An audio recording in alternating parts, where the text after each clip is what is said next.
మొదటి కొరింథీ 2వ అధ్యాయం 13వ వచనం. 12లో దేవుని వలన మనకు దయచేయబడిన వాటిని తెలుసుకొనుటకై మనము లోక సంబంధమైన ఆత్మను కాక దేవుని యొద్ద నుండి వచ్చు పరిశుద్ధాత్మను పొంది ఉన్నాము. బైబిల్లోని మహాజ్ఞానం అర్థం కావాలి అంటే పరిశుద్ధాత్మ ఉంటేనే కానీ అర్థం కాదు అంటున్నాడు. పరిశుద్ధాత్మ ఉంటే కానీ అర్థం కాదు. మనుష్య జ్ఞానము నేర్పు మాటలతో కాక ఆత్మ సంబంధమైన సంగతులతో సరిచూచుచు. మనుష్య జ్ఞానము నేర్పు మాటలతో కాక, మనుష్య జ్ఞానం ఎలాంటిదంటే నేర్చుకున్న మాటలు అవన్నీ, పుస్తకాలలో నేర్చుకున్న మాటలే లోకజ్ఞానం. బైబిల్ అలాంటిది కాదు. ఒకవేళ మీకు బైబిల్ అర్థం కాకపోతే లోకంలో ఉన్న జ్ఞాన సంగతులతో పోల్చుకోకూడదు. అవి బైబిల్ అర్థం కావాలంటే బైబిల్లోనే మరొక చోట దాని గురించిన ప్రస్తావనలు ఉంటాయి. అంతేగాని బైబిల్లో ఉన్న సంగతులు చెప్పడానికి లోక సంబంధమైన సంగతులు జమ చేయకూడదు. బైబిల్లో దీనికి అర్థం అండి అని ఎవడో రాసిన పుస్తకంలోని సంగతులు చెప్పకూడదు. బైబిల్ దేవుడు రాశాడు, దేవుడు చెప్పాడు, అపోస్తలులు రాశారు, ప్రవక్తలు రాశారు. బైబిల్లో ఏదైనా మీకు అర్థం కాకపోతే బైబిల్లో మళ్ళీ ఆదికాండం నుంచి ప్రకటన గ్రంథం వరకు దానికి సంబంధించినది ఏదో ఒక మూల తప్పనిసరిగా వ్రాయబడి ఉంటుంది. అది మీరు నేర్చుకోవాలి, వెతకాలి, పట్టుకోవాలి. అంతేగాని బైబిల్లో ఉన్న వాక్యానికి అర్థం చెప్పడానికి ఎవరో మనుషులు చెప్పినవి చెప్పకూడదు. పలానా ఆయన చెప్పాడండి, లేదంటే పలానా గ్రంథకర్త చెప్పాడు. బైబిల్ కంటే మంచి సంగతులు చెప్పేవారు ప్రపంచంలో నరమాతృడు అనేవాడు లేడు, దేవుడు తప్ప. కనుక బైబిల్లో ఉన్నది అర్థం కావాలి అంటే బైబిల్లోనే చదవాలి, బైబిల్నే అడగాలి. Bible answer to the Bible. అదే ఈ 13. మనుష్య జ్ఞానము నేర్పు మాటలతో కాక ఆత్మ సంబంధమైన సంగతులతో సరిచూచుచు, ఆత్మ నేర్పు మాటలతో వీటిని గూర్చియే మేము బోధించుచున్నాము. అది Bible answer to the Bible. దీన్ని బట్టి చెప్తాను.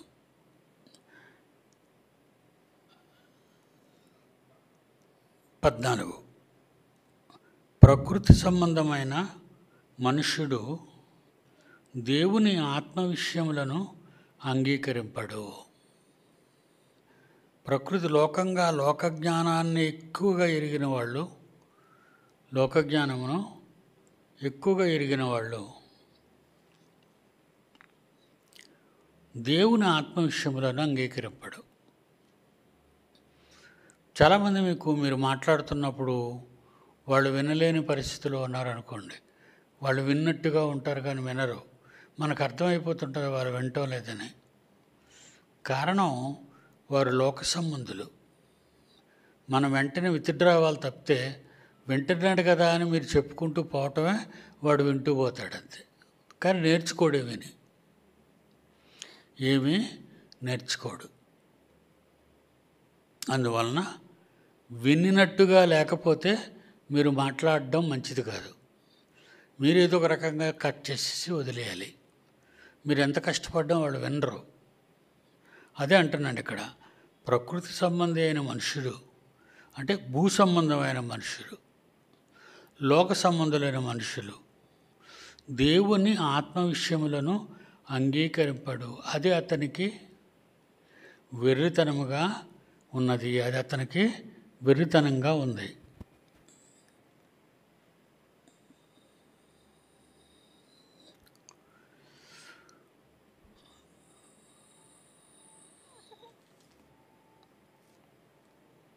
అవి ఆత్మఫలము చేతనే వివేచించదగును. అవి ఆత్మానుభవము చేతనే వివేచింపదగును కనుక అతడు వాటిని గ్రహింపజాలడు. దేవుని నమ్ముకోండి అని మనం చెప్తున్నప్పుడు లోకం మేము నమ్ముకున్నాము ఆ దేవుణ్ణి అంటారు వాళ్ళు. అంటే మనం నమ్మిన దానికి వాళ్ళు నమ్మిన దానికి తేడా ఉందా? బాగా తేడా ఉంది. మనం నమ్మిన దానికి వాళ్ళు నమ్మిన దానికి చాలా తేడా ఉంది. వాళ్ళు సరిగా నమ్మరు. అసలు నమ్మకం అనేది వాళ్ళకి తెలీదు. నమ్మకం అనే పదానికి నమ్మడం అంటే ఏంటో తెలీదు. నేను నా భార్య నమ్మలేదా? నమ్మాను. నేను నా పిల్లలు నమ్మలేదా? నమ్మాను. ఏ నమ్మకం? మనం దేవుడు నమ్మిన నమ్మకమా? వాళ్ళు లోకంలో మనుషులు నమ్మిన నమ్మకమా? వాళ్ళు లోకంలో మనుషులు నమ్మిన నమ్మకం. దేవుణ్ణి నమ్మిన నమ్మకంలో వాళ్ళు లేరు. దేవుణ్ణి నమ్మిన నమ్మకాలలో వాళ్ళు లేరు. మనుషులు నమ్ముకునే నమ్మకాల్లో వాళ్ళు ఉంటారు. లోకంలో మీరు నన్ను నమ్ముతారా అంటే నమ్ముతానంటాడు. నువ్వు నన్ను నమ్ముతున్నావా అంటే నమ్ముతున్నాను అంటాడు. ఉట్టినే అది ఒక రకమైన అపనమ్మకం. నమ్మకం కాదు అది. నమ్మానులే అంటాడు. లేకపోతే అర్థం లేకపోతే ఆ నమ్మకానికి వాడికి అర్థం తెలియకపోతే అప్పుడు నమ్మాను అనుకో అంటాడు. అంటే నమ్మకం అనే దానికి కూడా అర్థం తెలియదు వాళ్ళకి. మనం అనుకుంటే వాళ్ళకి అన్నీ తెలుసని, కానీ వాళ్ళకి అవన్నీ తెలీదు. ఎందుకంటే మన నమ్మకం వేరు, వాళ్ళ నమ్మకాలు వేరు. వాళ్ళ నమ్మకం గుడికి పోవడం, మన నమ్మకం దేవుని ఇష్టాన్ని నెరవేర్చడం. వాళ్ళ నమ్మకం దేవుని నమ్ముకోవటం, మన నమ్మకం దేవుని పనిని చేయటం. మన నమ్మకం అన్నది. వాళ్ళ నమ్మకం వేరు. అయితే నమ్మకం అంతా ఒకటే, అందరి నమ్మకాలు ఒకటే అని మళ్ళీ చెప్పుకుంటారు. ఉత్తునే అది నమ్మకండి. అందరి నమ్మకాలు ఒకటి కావు. ఒక్కొక్క భార్య భర్తను నమ్మే విధానం వేరు, ఒక్కొక్క భర్త తన భార్యను నమ్మే విధానం వేరు. అందరూ ఒకలాగే నమ్మరు. వాళ్ళ పిల్లలు నమ్మే నమ్మకాలు వేరు, వాళ్ళ పిల్లలు తల్లిదండ్రులు నమ్మిన నమ్మకాలు వేరు. నమ్మకం అంటే మా అమ్మ మా నాన్న నాకు అన్నీ కొనిపెడతారు, నన్ను బాగా చూసుకుంటారు, అది వాళ్ళ నమ్మకం. వాళ్ళ నమ్మకాలంటే. దేవుని పిల్లలారా, మనుష్య జ్ఞానం దేవుని జ్ఞానం, మనుష్య జ్ఞానం బైబిల్ జ్ఞానం, ఇవన్నీ బాగా తేడా. అందుకే దేవుడు మాట్లాడిన మాటలు కొన్ని మనకు అర్థం కావు. ఎందుకంటే అగమ్యగోచరంగా ఉంటాయి అవి నమ్మడానికి. ప్రకృతి సంబంధమైన మనిషి అంటాడు, మనం లోక సంబంధమైన మనిషి అంటాడు. ప్రకృతి సంబంధమైన మనిషి అన్నా లోక సంబంధమైన మనిషి అన్నా ఒకటే. దేవుని కుమారుడు వేరు, దేవుని నమ్మిన కుమారుడు వేరు, దేవుని నమ్ముకున్న కుమారుడు వేరు. దేవుడిని నమ్ముకున్న వాళ్ళు వేరుగా ఉంటారు. మనం వాళ్ళలాగా నమ్మం.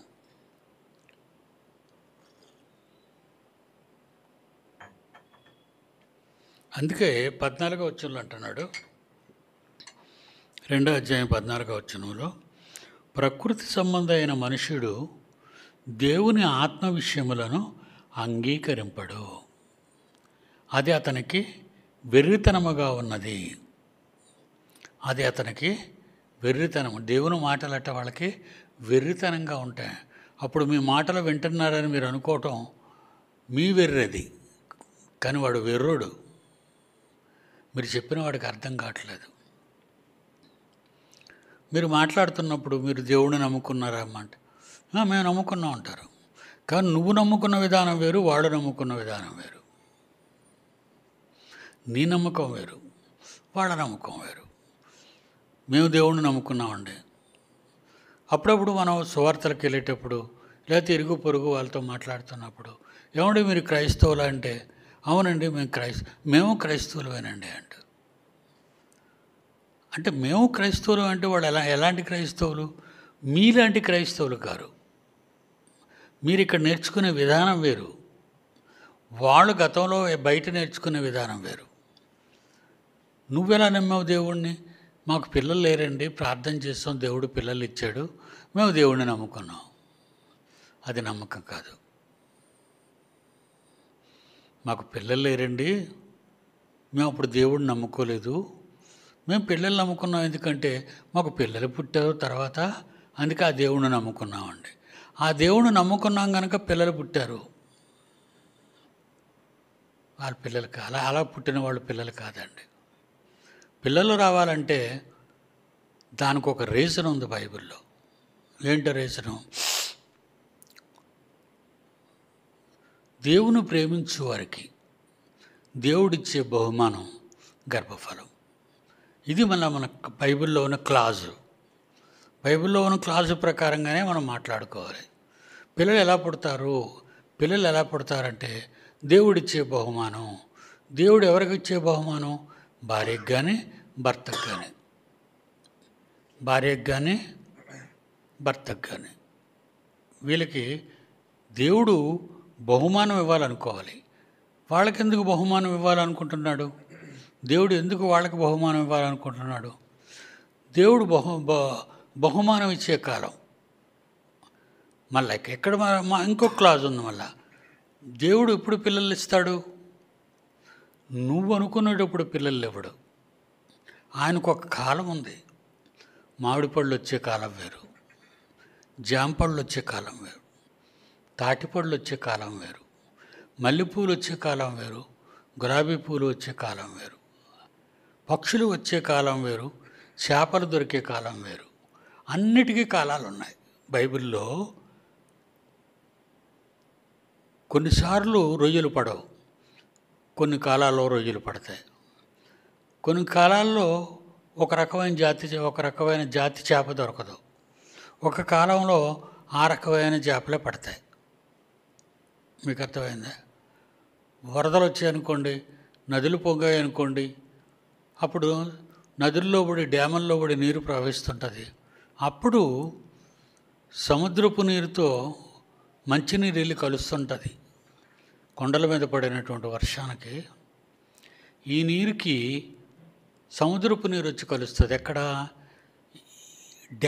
డ్యామ్ తర్వాత ఉప్పు సముద్రంలో కలిసిపోవడానికి మంచినీరుని కలుపుతారు. అక్కడ విడిచిపెడతారు. అక్కడ విడిచిపెట్టేటప్పుడు ఈ మంచినీరు వెళ్ళి ఉప్పు నీటిలో కలుస్తుంది. కలిసేటప్పుడు అక్కడ పొలస చేపలు అని ఉంటాయి మీకు ఈస్ట్ గోదావరిలో. ఆ చేపలు అక్కడ జంప్ చేస్తాయి. మంచినీటిలో నుంచి ఉప్పు నీటిలోకి, ఉప్పు నీటిలో నుంచి మంచినీటిలోకి ఆ కలిసిన దగ్గర జంప్ చేస్తుంటాయి అవి. అక్కడ పడతారు ఈ పొలస చేప. చాలా అన్ని చేపల కంటే అతి రుచికరమైన చేప. ఒక చిన్న చేప 2,000 రూపాయలు 3,000 రూపాయలు ఉంటుంది. అంటే ఆ కాలంలో వర్షాకాలం అయి ఉండాలి. వర్షాకాలంలో నదులు ప్రవహించాలి. ఆ నదులు డ్యామ్ తర్వాత ఈ ఉప్పు సముద్రంలో కలిసిన దగ్గర ఈ మంచినీరు కలిసేటప్పుడు అక్కడ ఇటు నుంచి అటు జంప్ చేసే చేపలే పొలస చేపలు అంటారు. రుచికరమైనవి. అవి ఇప్పుడు వెళ్ళి మీకు చూస్తే మీకు దొరకవు. అది కాలం, దాని కాలం వేరు. అలాగే ప్రతిదానికి కాలం ఉంటుంది. ప్రతిదానికి కాలం ఉంటుంది. అలాగే బిడ్డలు పుట్టడానికి కాలం ఉంటుంది. బిడ్డలు పుట్టడానికి కాలం, ఆడవాళ్ళు చెప్పండి, బిడ్డలు పుట్టడానికి కాలం ఇది. ఆడవాళ్ళు బిడ్డలు పుట్టడానికి కాలం.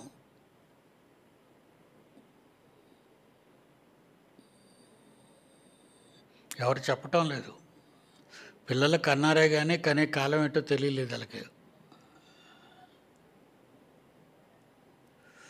ఏదో గొడుగుతారు గుడుగుడు అని.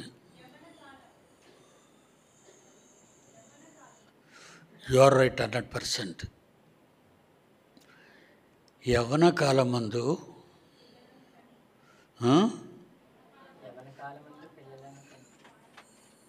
గర్భఫలము దేవుడిచ్చు బహుమానం. అది కాలం కీర్తనల గ్రంథము 125 127:2. తన ప్రియులు నిద్రించుచుండగా ఆయన వారికి ఇచ్చుచున్నాడు. ఏంటి, నిద్రపోతున్నప్పుడు ఇస్తున్నాడా? మరి అంతే కదండి. అండం విడుదలవటం, శుక్రకణాలు విడుదల, ఈ రెండు మీరు పనులు చేసుకున్నప్పుడు కష్టపడుతున్నప్పుడు జరిగేది కాదు. ఇది విశ్రాంతి తీసుకునే కాలం. అది నువ్వు రాత్రి విశ్రాంతి తీసుకునే కాలం, యవ్వన కాలం, నిద్రకాలం. దేవుడు మీకు పిల్లలు ఇచ్చే కాలం ఇది. తన ప్రియులు నిద్రించుచుండగా ఆయన వారికి ఇచ్చుచున్నాడు. కుమారులు దేవుడు అనుగ్రహించి వాక్యము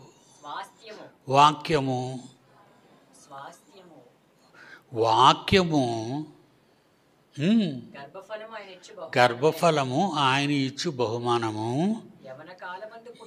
యవ్వన కాలమందు పుట్టిన పిల్లలు కొడుకులు బలవంతుని చేతిలో బాణములు వంటి వారు. ఇక్కడ మళ్ళీ ఇక్కడ చాలా క్లాసెస్ పెట్టాడు. ఎన్ని క్లాసులు పెట్టాడు? మగపిల్లలు పుడతారు, కుమారులు అన్నాడా? యవ్వన కాలమందు పుట్టిన బిడ్డలు అన్నాడా? యవ్వన కాలమందు పుట్టు పిల్లలు అన్నాడా? యవ్వన కాలమందు పుట్టు కుమారులు అన్నాడా? కుమార్తెలు అన్నాడా? కుమారులు. ఎప్పుడు పుట్టాలి? యవ్వన కాలము. ఏ టైము? నిద్రించుచుండగా. చూసారా పిల్లలు పుట్టడానికి ఎన్ని స్టెప్స్ ఉన్నాయో? ఏదో పిల్లలు పుట్టేస్తున్నారు అనుకుంటున్నారు మీరు. పిల్లలు పుట్టడానికి టైం ఉంది. పిల్లలు పుట్టడానికి ఆడామగా ఉంది. పిల్లలు పుట్టడానికి నువ్వు ముసలోడు అయిపోతే కాదు. 30 ఏళ్ళు దాటితే యవ్వన కాలం ఎక్కడి నుంచి ఎక్కడి వరకు చెప్పండి? యవ్వన కాలం ఎప్పటి నుంచి ఎప్పటి వరకు?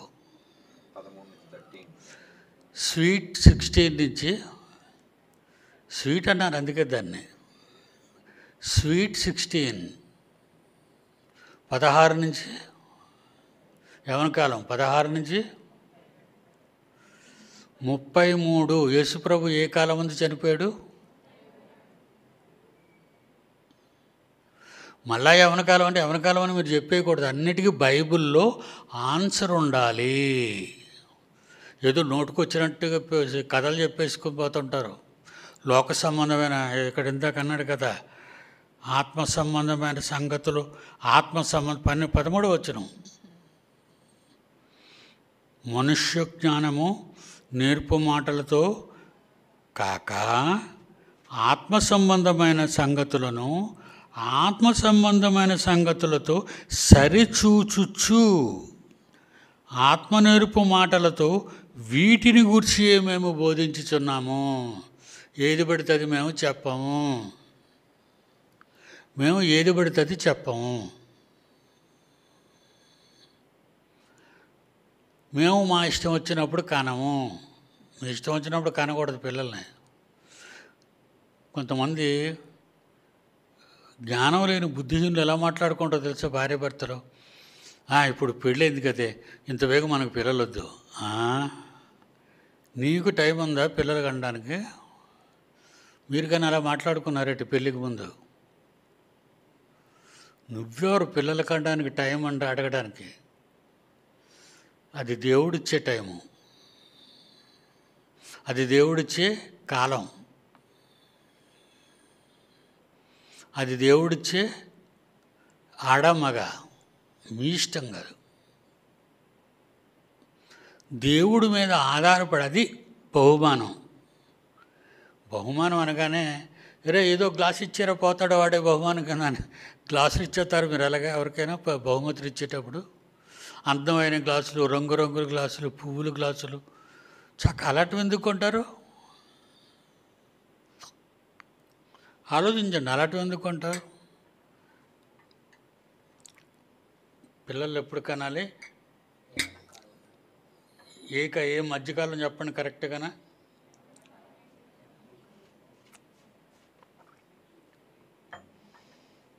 చెప్పండి. 16 నుంచి 33. నేను అందుకే ముందే కనేసాను ఇద్దరు పిల్లలని, 33కు ముందే. 40 కన్నారనుకోండి, సంపూర్ణ ఆరోగ్యవంతులుగా చివరి వరకు ఉండరు. మీరు రాసుకోండి బైబిల్లో. దాని అన్నిటికీ నేను చెప్పిన క్లాజెస్ అన్నీ రాసుకోవాలి. ఏమండి, ఎవరైనా చెప్పారా? పోనీ చెప్పండి, నేను చెప్పాను. ఇప్పుడు దీనికి ముందు ఎవరైనా ఎక్కడైనా విన్నారేమో చెయ్యొద్దండి. ఈ కరెక్ట్ క్లాజెస్ ఉండాలి. నిద్రించుచుండగా జరగాలి. లోన పిండ ఉత్పత్తి అవ్వడం కానీ, శుక్రకణాలు తండ్రి నుంచి రావటం కానీ, అది ఏ పగలా రాత్రా మధ్యాహ్నం? ప్రియులు నిద్రించుచుండగా.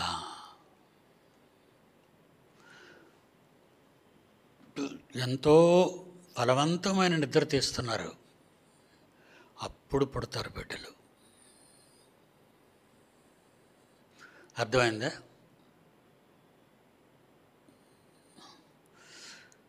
దేవుని పిల్లలారా, పిల్లలు కనడానికి దేవుని మెప్పు పొందాలి. అంటే గర్భఫలము, గర్భం అనేది ఫలం, అది బహుమానం. అది వాళ్ళు ఏం చేస్తారట? వాళ్ళు ఏం చేస్తారు? బలవంతుని చేతిలో బాణములు వంటి వారు. అంటే బలవంతుడు ఆ విల్లుని ఎంత గట్టిగా లాగుతాడో అంత వేగంతో దూసుకెళ్తుంది ఆ బాణం. బలహీనుడు అనుకోండి, ఏం లాగుతాడు? తక్కువ దూరం వెళ్తుంది అది. బలహీనుడు అనుకోండి, బాణం అందులో సంధించి విల్లులోనూ లాగుతాడా? వింటిని లాగాలంటే చాలా బలం ఉండాలండి. బలవంతుడే లాగగలడు దాన్ని. ఆ వింటిని లాగాలంటే బలవంతుడే లాగాలి, బలవంతుడు లాగాలి. బలవంతుని చేతిలో బాణం ఇదేలాగా ఉండాలి, చీపురు పుల్లలాగా ఉండకూడదు. ఇది బాణం చీపురు పుల్లలాగా ఉండకూడదు, అది వెళ్దది. నీకెంత బలం ఉండి వెనక్కి లాగినా చీపురు పుల్లది ఎక్కడే పడిపోతుంది. అంటే బాణానికి బలం ఉండాలి, లాగిన వాడికి బలం ఉండాలి, ఇచ్చినవాడు గొప్పవాడై ఉంటాడు తండ్రి. ఎప్పుడిచ్చే బలం, ఎప్పుడిస్తే ఉంటుందట బలవంతుడిగా ఉంటాడు ఆ బాణం? యవ్వన కాలం అండి. చాలామంది 30 ఏళ్ళ తర్వాత, పర్వాలేదు 33 వరకు, 33కు ముందే కనేయండి. తేడా జరిగిందా? మీరు వృద్ధాప్యం వెళ్ళేసరికి మీ పిల్లలు కూడా మీలాగే వృద్ధులుగా తయారవుతారు. మీరు 33 తర్వాత కన్నారనుకోండి, మీరు ఆడగానే మగగానే 33 తర్వాత మీరు పిల్లల కంటే వాళ్ళు పుట్టిన తర్వాత మీలాగే వృద్ధుల్లా కనబడతారు వాళ్ళు. ఒకసారి చూడండి తండ్రులు పిల్లలని. పిల్లల కంటే తండ్రులు బాగుంటారు, తండ్రుల కంటే పిల్లలు బాగుంటారు. తండ్రుల కంటే పిల్లలు బాగుండేది యవ్వన కాలం మంది పుట్టినవారు. తండ్రుల కంటే పిల్లలు బాగులేని వాళ్ళు 33 తర్వాత పుట్టినవాళ్ళు. నీకు 33 తర్వాత.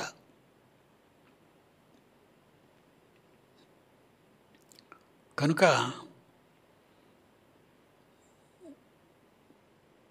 ప్రకృతి సంబంధమైన మనుషుడు దేవుని ఆత్మ విషయములను అంగీకరింపడు.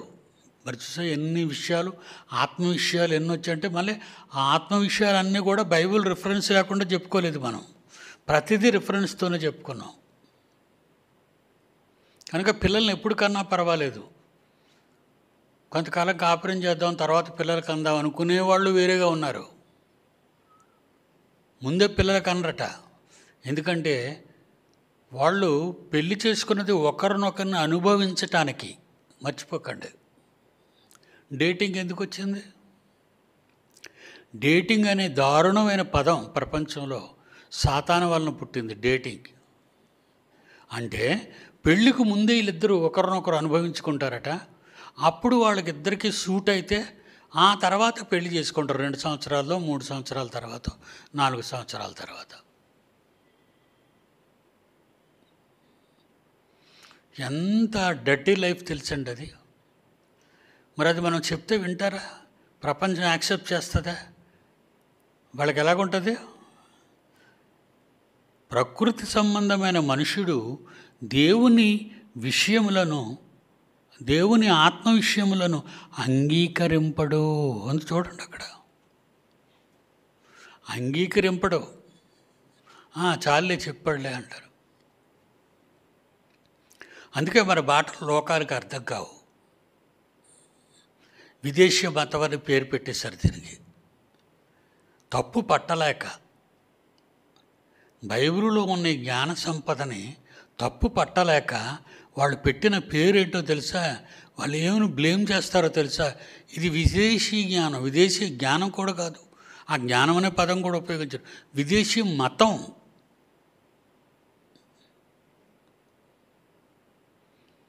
కనుక వీళ్ళు కొంతకాలం సుఖం అనుభవించి, యవ్వన కాలం, ముసలికాలం కూడా, నడి వయస్సు కూడా బాగా అనుభవించి, అమ్మాయి ఇప్పుడు పిల్లలకి అందాం.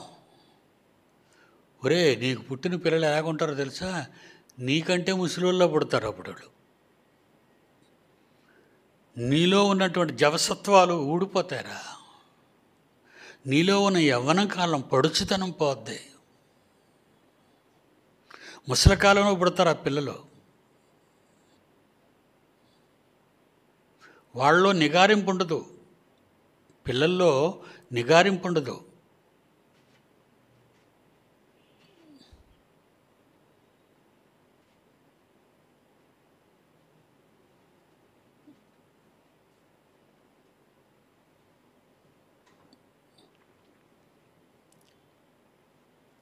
కనుక యవ్వన కాలంలో పెళ్లి చేసుకోవాలి, యవ్వన కాలంలో పిల్లలు పుట్టాలి. ఆ పిల్లలు పుట్టడం అనేది దేవుడిచ్చే బహుమానం కావాలి. దేవుడిచ్చే బహుమానం కావాలి. దేవుడు నీకు బహుమానం ఇవ్వాలంటే దేవుని ఇష్టాన్ని నెరవేర్చాలి యవ్వన కాలంలోనే నువ్వు. అందుకే ఏమన్నాడు? యవ్వన కాలమందు నరుడు యెహోవా కాడిని మోయుట మేలు. చదువుకున్నాడు, చదువు అయిపోయింది, పెళ్ళైపోయింది, ఉద్యోగం వచ్చింది, పిల్లలకి అనేసాడు, సర్వీస్ అయిపోయింది, రిటైర్ అయిపోయాడు, ముసలైపోయాడు. ఇప్పుడు దేవుడి సేవకు బయలుదేరిపోతాడు. చాలామంది ఎప్పుడు దేవుడి సేవకు బయలుదేరుతారు? అయిపోయిందండి, చదువు అయిపోయిందండి, చదువు అయిపోయిన తర్వాత ఉద్యోగం అండి, ఉద్యోగం అయిపోయిన తర్వాత పెళ్ళండి, పెళ్ళి తర్వాత పిల్లలండి, పిల్లల తర్వాత వాళ్ళ చదువులండి, ఆ తర్వాత వాళ్ళ పెళ్ళిళ్ళండి, ఆ తర్వాత నేను రిటైర్ అయిపోయానండి, ఆ తర్వాత ఇప్పుడు నేను బైబిల్ పట్టుకుని దేవుని సేవకి వెళ్ళిపోతాను. అంటే ఇప్పుడు ముసలైపోయి వస్తావా బండిని లాగడానికి? ముసలైపోయిన ఎద్దును, ముసలైపోయిన ఏమంటే దున్నపోతును బండిని లాగడానికి వస్తారా? పొలాన్ని దున్నడానికి వస్తాయి? అయ్యేందుకు? కునుగుతుంటాయి, కషాయాలకి ఇచ్చేస్తాం కోసేయమని. ఆ ముసలైపోయి కాబట్టి సరిగ్గా నమలపడవు అవి. మీకు అర్థమైందా? దేవుని పిల్లలారా, యవ్వన కాలం ముందు నరుడు యెహోవా కాడిని మోయుట మేలు. విలాపవాక్యాలు 3వ అధ్యాయం 27. విలాపవాక్యములు 3వ అధ్యాయం 27 వచనం. యవ్వన కాలం ముందు కాడి మోయుట. ఈ క్లాజ్ ఇది. యవ్వన కాలం ముందు కాడి మోయుట నరునికి మేలు. ఎందుకు మేలు? ఇప్పుడు ఇవన్నీ చెప్పాలి, నేను చెప్పినవన్నీ మొదటి నుంచి చెప్పాలి. మరి ఇవన్నీ చెప్పగలరా మీరు? ఇవన్నీ వచ్చే వారం అడుగుతాను నేను. ఈ వారం చెప్పినవన్నీ కూడా, ఈ క్లాజెస్ అన్నీ కూడా, ఈవేళ మాట్లాడిన మాటలు, క్రిందటి వారం మాట్లాడిన మాటలు వచ్చే వారం ప్రశ్నలుగా అడుగుతాను. అడగకపోతే క్లాస్కి వచ్చిన వినని వారు వాళ్ళని నిలబెట్టేస్తాను చివరి వరకు.